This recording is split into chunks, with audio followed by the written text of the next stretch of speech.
Assalamu alaikum students. My name is Mohammad Wais Sadiq and I'm your class 11 mathematics teacher.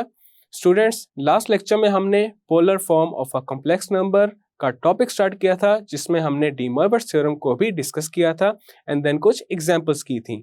आज के lecture में हम further कुछ examples करेंगे related to the polar form of a complex number and de Moivre's theorem. तो आइए चलते हैं व्हाइट बोर्ड की तरफ और आज का लेक्चर शुरू करते हैं। तो एक दफ़ा डी मॉयवर्स थ्योरम को दोबारा देख लेते हैं। डी मॉयवर्स थ्योरम है हमारे पास cos theta plus iota sine theta raise to power n is equal to cos n theta plus iota sine n theta. अब ये जो n हमारे पास पावर में है ये हमारे पास जब इसको वैल्यूएट करेंगे तो ये एंगल्स के साथ मल्टीप्लाई हो जाएगा। ये है हमारे पास डी मॉयवर्स थ्योरम। इसकी कुछ और एग्जाम्पल देखते हैं ताकि इसका अच्छे से आइडिया हो सके। हमारे पास एग्जाम्पल है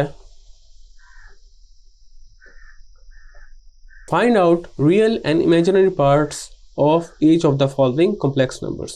तो इसका जो पहला पार्ट है वो है square root of 3 plus iota raise to power 3। अब यहाँ पे हमने रियल एंड इमेजिनरी पार्ट को सेपरेट करना है। तो इस क्वेश्चन पे डी मॉयवर्स थ्योरम लगेगा और उसको लगाने के लिए सबसे पहले क्या करेंगे, कॉम्प्लेक्स नंबर को पोलर फॉर्म में चेंज करेंगे। अब ये वाला कोऑर्डिनेट जो हमारे पास है स्क्वायर रूट ऑफ 3 ये है हमारे पास x और जो आयोटा के साथ 1 है ये हमारे पास क्या है y। x हमारे पास पोलर फॉर्म में क्या होता है r cos थीटा और y पोलर फॉर्म में क्या होता है r sin थीटा और r की वैल्यू क्या होती है r square is equal to X square plus Y square. तो इसको कैसे लिखा जा सकता है r is equal to square root of X square plus Y square. तो r क्या हो जाएगा हमारे पास r is equal to square root of 3 का स्क्वायर प्लस 1 का स्क्वायर। अब इसको सिंप्लीफाई करेंगे तो ये आ जाएगा यहाँ पे स्क्वायर रूट से कैंसिल तो ये आ जाएगा square root of 3 plus 1 r is equal to square root of 4 which is equal to 2। Angle कैसे फाइंड करते थे, एंगल का फॉर्मूला था theta is equal to tan inverse y over x। तो ये हो जाएगा tan inverse 1 over square root 3 which is equal to 30 degrees. अब ये वाला जो क्वेश्चन है हमारे पास इस पे हम क्या अप्लाई करेंगे, डी मॉयवर्स थ्योरम। और वो अप्लाई करने से पहले सबसे पहले इस कॉम्प्लेक्स नंबर को पोलर फॉर्म में लिखेंगे। तो कोई भी कॉम्प्लेक्स नंबर पोलर फॉर्म में हमारे पास क्या होता है x plus iota y is equal to r cos theta plus iota sine theta. तो जो क्वेश्चन हम कर रहे हैं सबसे पहले उसको लेफ्ट साइड पे लिखेंगे square root of 3 plus iota cube is equal to r cos theta plus iota r sine theta whole का क्यूब। अब यहाँ पे डी मॉयवर्स थ्योरम अप्लाई करेंगे तो ये हो जाएगा r cube cos 3 theta plus iota r cube sign 3 theta. r cube यहाँ से कॉमन ले लेंगे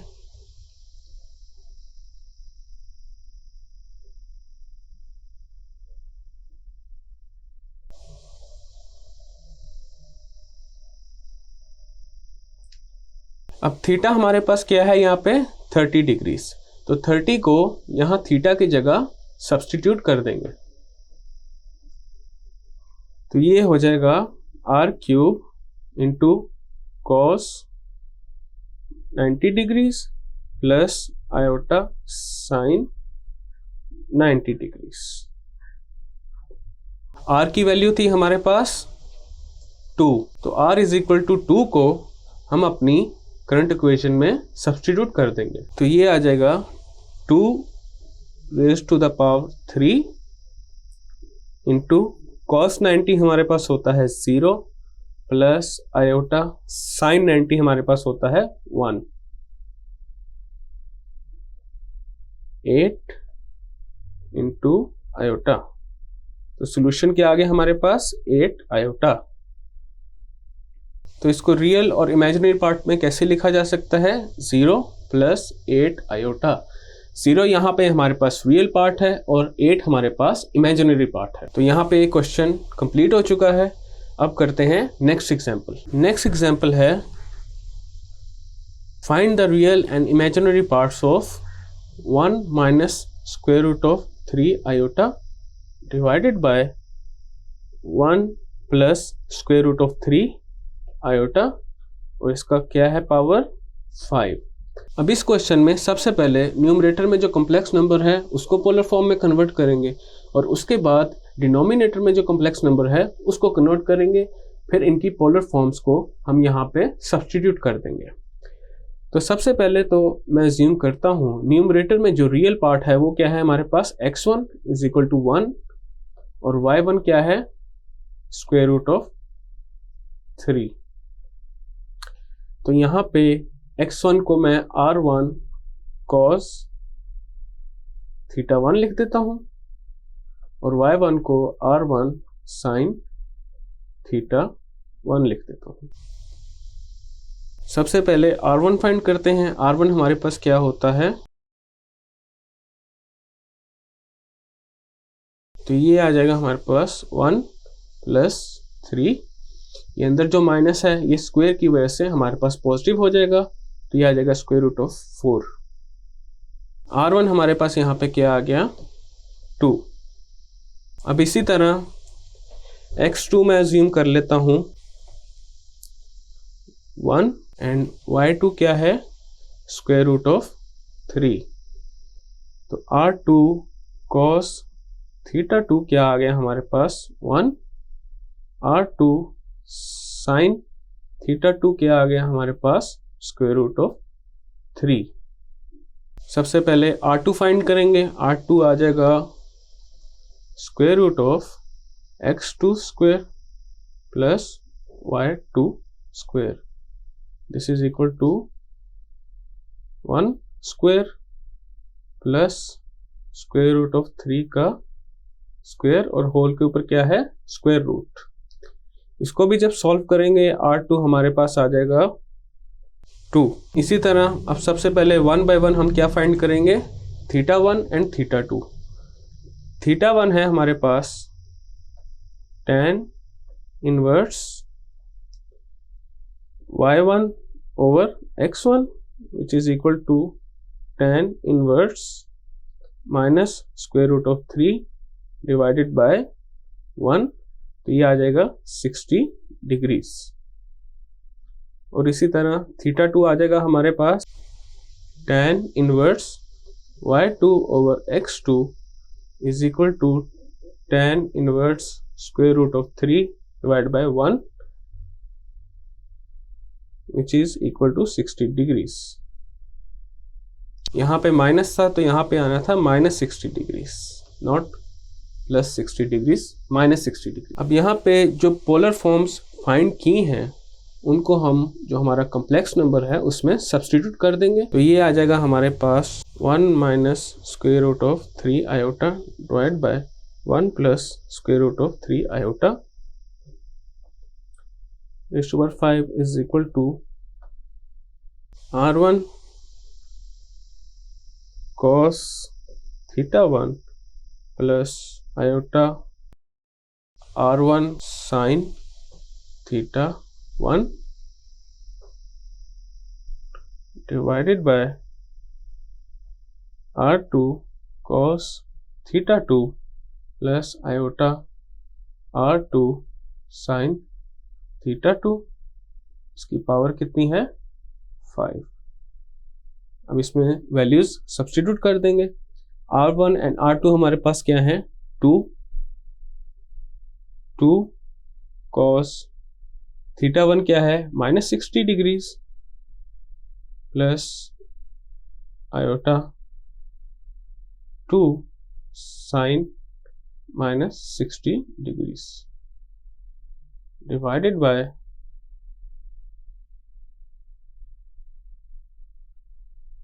2 cos theta 2 is 60 plus iota 2 sin 60 degrees whole की पावर क्या है 5।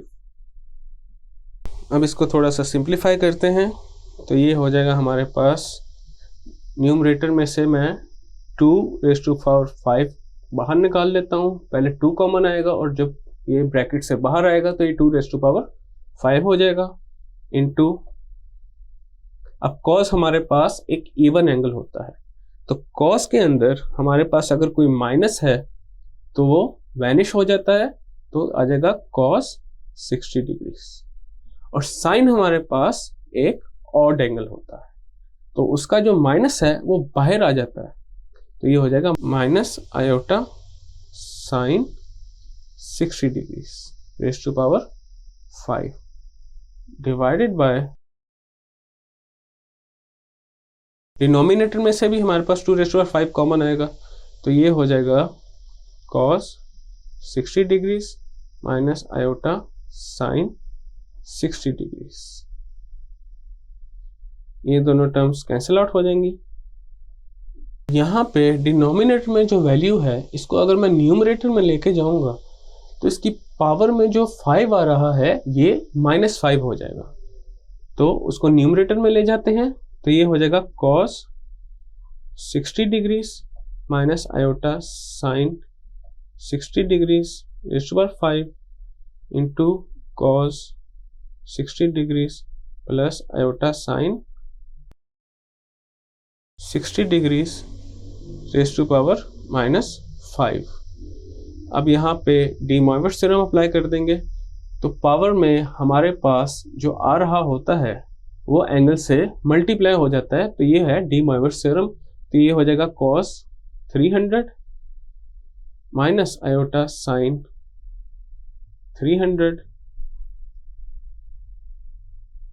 मल्टीप्लाई बाय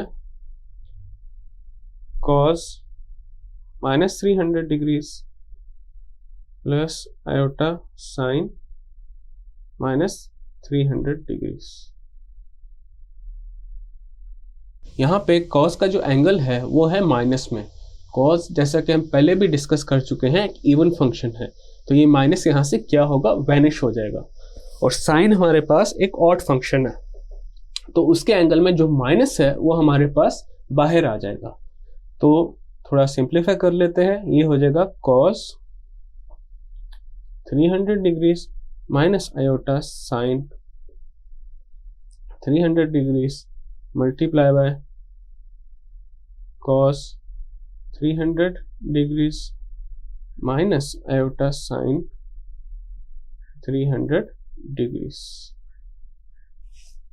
अब हमारे पास a minus B into a minus B क्या होता है, a माइनस बी होल का स्क्वायर, ये वाला फॉर्मूला बन गया है, तो ये हो जाएगा cos 300 degrees minus iota sine 300 degrees raise to the power 2। cos 300 होता है 1/2 और sin 300 होता है minus square root of 3 divide by 2, तो यहाँ पे हमारे पास होल पे स्क्वायर अप्लाई हो रहा है,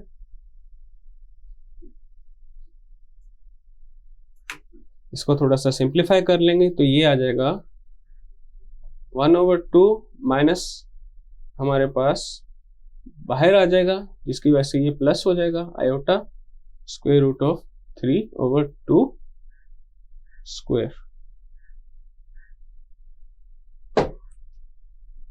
अब अगेन यहाँ पे हम फॉर्मूला अप्लाई करेंगे, a प्लस बी होल के स्क्वायर का जो फॉर्मूला होता है a square plus B square plus 2ab, उसको अप्लाई करेंगे और इसको मज़ीद सिंप्लीफाई करेंगे, तो ये हो जाएगा 1/2 का square plus iota square root of 3/2 का square plus 2 into 1/2 into iota square root of 3/2।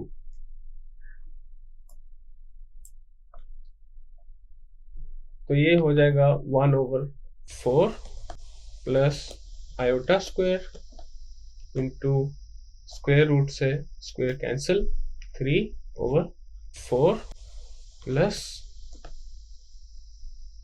Iota square root of 3/2।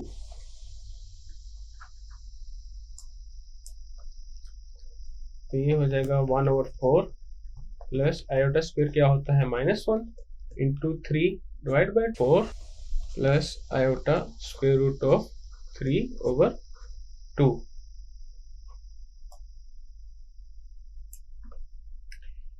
ये हो जाएगा 1/4 minus 3/4 plus iota square root of 3/2। 1/4 minus 3/4 हमारे पास होता है -1/2 plus iota square root of 3/2। अब यहाँ पे ये हमारे पास क्या है, रियल पार्ट, और ये है इमेजिनरी पार्ट।